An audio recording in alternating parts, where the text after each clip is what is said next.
So as you see, we have our plate boundaries here. Seduction, and it's going underneath and melting. And What should the teacher do? What should the teacher do? Is it A? Is it B? What should the teacher do? Tell me what to do. Welcome back to What Should a Teacher Do?, where we explore how educators can respond when racialized language shows up in their classrooms. Here's today's scenario. A teacher hears a racialized comment in class. The moment is tense. The students are looking around. What happens next? Let's take a look at your options. Option A, pretend you didn't hear it. Option B, send the student out of the class immediately. Option C, address it briefly and move on.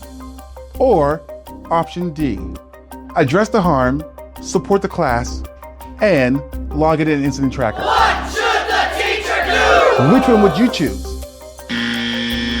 It looks like you chose option A. Let's see how this plays out. all right, enough of that out of you. Simmer down. I'm trying to teach a lesson here. So then convergent, we have mountains going up and two plates crashing and going into each other. And Ignoring racialized language may feel like avoiding conflict, but it actually sends a powerful message and not the right one. When a teacher stays silent, it can seem like acceptance. The student targeted by the language feels unseen and unsafe. Now the rest of the class learns that harmful words don't have consequences and that silence is easier than courage. Choosing to do nothing makes us complicit in the harm. Our classrooms can't be a safe space if students think certain words or actions can just slide by. Option A, not the best choice. What should the teacher do? All right, maybe you went with option B.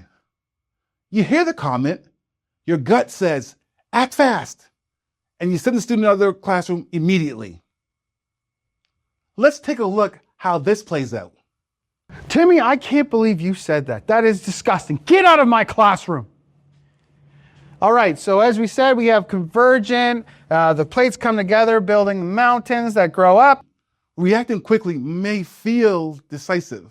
It shows that you won't tolerate disrespect. But when discipline happens without explanation, it can create fear instead of understanding. The student who used the language leaves without learning why it was harmful. And the rest of the class is left sitting in silence, confused, anxious, unsure what just happened. And the student who was targeted, they may feel even more isolated in that incident. No one addressed their feelings or the impact of the words. In moments like this, punishment alone doesn't repair harm. It just pushes it out of sight. Students need to see the incident like this are teachable moments about respect, empathy, and accountability. So, option B, better than silence, but still not enough. What should the teacher do?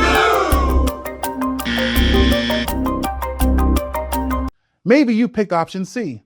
The teacher pauses, takes a deep breath, and decides to address what was said right there in the moment. Let's see how that looks. So I know that we all just heard what was said right now, and I just feel it's important that we talk about this. So, words have power. They have the power to build each other up, and they also have the power to tear each other down. And historically, discriminatory words like that are used to divide us. All right? We are a community, and we need to maintain that positive community building within our classroom, but also in our school. We're all in this together. So when we hear words like what you just heard, it's coming from a place of hurt and hate, and we need to address words like that when it happens. Addressing the language right away is an important first step. It shows students that the words weren't acceptable. But when we stop there, the learning and healing stop too. The student who was targeted might still wonder if the comments were taken seriously, and the class is left unsure of what happens next. And without documenting the incident or letting administration know, there's no way to track patterns to ensure accountability. It's like closing a book halfway through. The story of repair never finishes. Option C shows courage and care, but without follow-up, it leaves the classroom with unfinished business. Good start, not quite complete.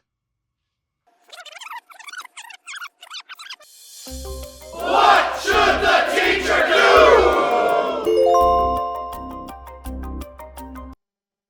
All right, maybe you chose option D. The teacher stepped in, calmly addressed what was said, helps the class understand why it was harmful, and follows up to support everyone involved. Now let's take a look how that unfolds. This is the right approach.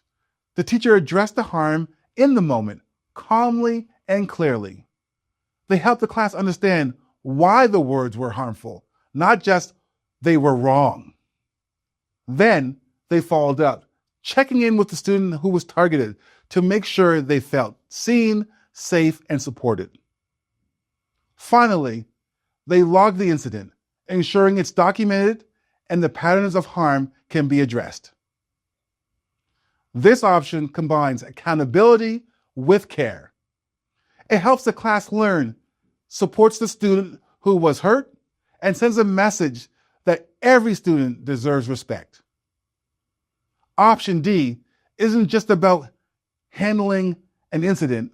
It's about building a culture where everyone feels they belong. So while we've explored this topic through a lighthearted game show format, the issue itself is anything but. Racialized language causes real harm to those targeted, to those who witness it, and to the sense of safety in every classroom. These moments can be uncomfortable, but they are also opportunities to listen, to teach, and to lead with empathy. So whether it's in a classroom, a hallway, or a conversation after school, just remember, our responses shape how every student feels about belonging. Thank you for taking part in this discussion and for continuing the work of making our schools safer and more inclusive spaces for all. Until next time, this has been What Should the Teacher Do? What should the teacher